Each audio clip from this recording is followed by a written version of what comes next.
وَلْتَكُنْ مِنْكُمْ أُمَّةٌ يَدْعُونَ إِلَى الْخَيْرِ وَيَأْمُرُونَ بِالْمَعْرُوفِ وَيَنْهَوْنَ عَنِ الْمُنْكَرِ وَأُولَئِكَ هُمُ الْمُفْلِحُونَ. Yang terakhir teman-teman sekalian, jadikan Ramadan momentum untuk bisa bersedekah. Sedekah adalah pangkal kaya. Kapitalis mengatakan bahwasanya menabung pangkal kaya. Saya ingin mengajak teman-teman, mulai sekarang jangan belikan celengan lagi anak kita. Membelikan celengan anak-anak ini membiasakan mereka bakhil, penyakit jiwa, pelit.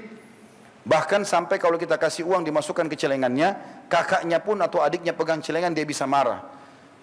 Kapitalis mengatakan menabung pangkal kaya, Islam mengatakan sedekah pangkal kaya. Kira-kira ketemu nggak? Yang satu bilang simpan, yang satu bilang memberi, nggak akan ketemu. Kasih uang sekolah kepada anak-anak, bilang, nak kalau kau makan, kasih temanmu juga. Kalau lihat orang miskin, berikan sedekah. Latih mereka untuk itu. Dan dikatakan dalam hadis Bukhari Muslim, Nabi SAW sangat dermawan dan lebih dermawan lagi di bulan Ramadan. Jadikan momen ini tepat sekali. Dan sedekah teman-teman pangkal kaya. Nggak usah cari resep yang lain. Teman-teman di sini yang buka usaha, teman-teman yang membuka usaha pun di luar daripada Kalibata City ini, teman-teman sekalian, resep sederhana. Grafik usaha mau naik, kami pun praktisi lapangan dan saya sudah praktikin, buktinya sangat banyak. Sedekah pangkal kaya. Sedekah, berikan. Yang sudah sering sedekah 10.000, sekarang mulai 100.000. Yang sudah 100.000, sedekah 1 juta. Yang 1 juta, sedekah 10 juta. Tidak akan berkembang kecuali kita mulai dengan jumlah yang lebih kecil. Makin besar kita sedekahkan, makin besar juga balasan dari Allah. Dengarkan hadis Bukhari, hadis Qudsi. Kata Nabi SAW, Allah berfirman, ya ibna Adam, umfik alaik. Wahai anak Adam, berinfaklah, maka aku akan berinfak kepadamu. Dari salah satu hal yang dilatih di Ramadan adalah berinfak ini. Dengan cara melipat gandakan pahala puasa kita, yaitu membuka puasakan orang. Tadi kita dengar sama-sama pengurus masjid mengatakan 900 orang yang buka puasa. Ini luar biasa teman-teman sekalian, jumlah yang fantastis. Kalau Anda menyumbang air mineral saja, tidak usah jauh-jauh, Masjid Nurullah datang kalau pengurus masih butuh kasih. 1 dus air mineral harganya maksimal Rp30.000, isinya 48 gelas. Anggap Anda lengkapkan jadi 50 gelas. Lalu Anda sumbangkan sehari 1 dus saja, berarti 50 gelas. Itu cuma Rp30.000. Artinya hari itu Anda akan panen 51 pahala puasa. Anda 1 dan 50 orang lain. Bagaimana kalau kita sumbang 2 dus, 3 dus, atau bahkan 900 orang itu semua Anda pegang? Berapa banyak pahala kita bisa dapatkan? Berarti kita dapat 901 pahala pada hari itu. Padahal kita cuma 1 hari puasa. Ini luar biasa. Mungkin Anda mengatakan, Ustaz, tidak semuanya orang bisa buka puasakan orang. Subhanallah, sahabat sudah tanya itu. Dan para sahabat mengatakan dalam hadis sahih, ya Rasulullah, tidak semua orang bisa buka puasakan orang lain. Karena yang dibayangkan sahabat mungkin seperti seseorang dari kita membayangkan nasi campur yang lengkap, biayanya 30.000 satu orang. Maka apa jawaban Nabi SAW? Allah akan berikan pahala buka puasa ini, walaupun dia hanya memberikan susu yang dicampur dengan air. Kalau susu kita campur air, teman-teman, tinggal warna, hilang rasanya. Tapi kalau tidak punya kecuali itu, dia dapat pahala orang yang dikasih buka puasa itu. Atau sebutir kurma, atau seteguk air. Bukan 1 gelas, seteguk air. Dan apa kata Nabi SAW? Dan siapa yang memberikan seteguk air bagi orang yang berbuka puasa, Allah akan memberikan dia seteguk air dari telagaku pada hari kiamat, yang dia tidak akan pernah haus sampai masuk ke dalam surga. Kesempatan emas. Ustaz, saya miskin, nggak punya Rp30.000 beli dus, misal. Baik, masih ada cara lain. Anda masuk ke masjid sini, minta tolong sama marbot, saya mau ikut bantu tata kurmahnya, tata gelasnya. Nggak ada biaya uang itu, cuma tenaga. Kalau juga masih belum mau, sudah miskin, susah, mau jadi orang kaya, masuk ke masjid, maunya cuma dilayani. Mau duduk tinggal buka puasa, ada resep terakhir. Kalau tidak mau, pukul saja.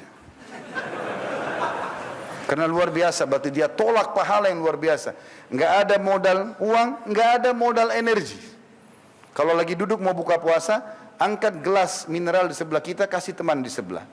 Ini ya, ambil puasa saya, ambil punya dia, saya ambil puasa kamu. Modalnya cuma begini. pindahin air. Ini juga nggak mau, cambuk saja. Luar biasa bakhilnya. Untuk diri sendiri pun pelit. Ramadan melatih untuk itu. Di Madinah teman-teman, saya tetesin air mata tahun 90, saya datang gara-gara itu. Turun di Masjid Nabawi, saya dipeluk sama satu orang. Saya lihat mukanya saya nggak kenal. Lalu saya tahu waktu dia bisikin kuping saya, dia mengatakan, "Akhi," padahal saya nggak kenal, "tolong buka puasa di tempat saya." Setiap Ramadan di Madinah begitu. 1 bulan penuh. Ternyata kalau ayah sama anak, ayahnya lagi nata sufra, plastik diisi kurma sama zam-zam di dalam masjid, anaknya di luar cari mangsa. Jadi kita dipeluk sama dia. Kalau kita bilang iya, dipegang tangannya sampai tiba di tempat dia.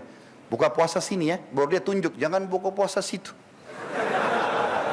Karena yang di depan itu ternyata mungkin ada tambahan. Kalau orang tergantung uangnya, ada orang sederhana dia cuma kurma sama zam-zam.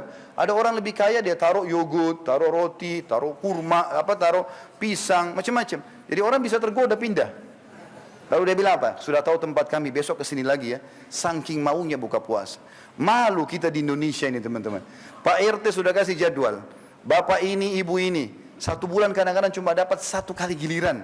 Nyumbang untuk masjid. Tiba gilirannya masih bertanya, "Oh sudah tiba giliran saya ya." Seakan-akan aneh kenapa tiba gilirannya buka puasain orang. La haula wala quwata illa billah. Semestinya tidak usah tunggu, segera ini. Teman-teman yang punya mobil, punya motor, yang kerja di luar, bawa air mineral di motor dan mobil. Bungkus kurma kecil-kecil, bagi. Sering kali saya pulang pengajian sore Ramadan, macet. Orang nggak punya makanan buka puasa. Bagi-bagi 10 orang aja. Mungkin dari 10 orang itu yang lewat di pinggir jalan, subhanallah. Di antara mereka ada 1 ahli Al-Quran, ahli ibadah. Antum panen pahalanya sehari itu. Mungkin teman-teman itu ibadah terakhir kita. Allahu a'lam. Berbuat ibadah. Saat ibadah datang kesempatannya, tugas kita eksekusi. Bukan negosiasi. Azan, eksekusi langsung. Sholat. Syaitan bisikin. Negosiasi syaitan tuh. Tidak usah di sini, masjid sana saja, waktu masih panjang. Kadang-kadang kita iya, akhirnya kita ke sana masbuk 1 rakaat.